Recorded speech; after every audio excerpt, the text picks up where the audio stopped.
ቤት አለ ወይ ሰዓት አለ ወይ ሰው ሲወጣ ሚገባበት ሰው ሲተኛ ሚነቃበት ጊዜ አለ ወይ ሴት ለማጥቃት አሰብስቦ ከሰው ስርዓት ገደብ አልፎ ሴት ከነቃ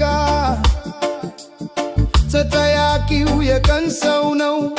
ተሸክሞት የሚኖረው ሻንቃ አይደለም የሚኖረው እናንተ ቤት እንፈልገው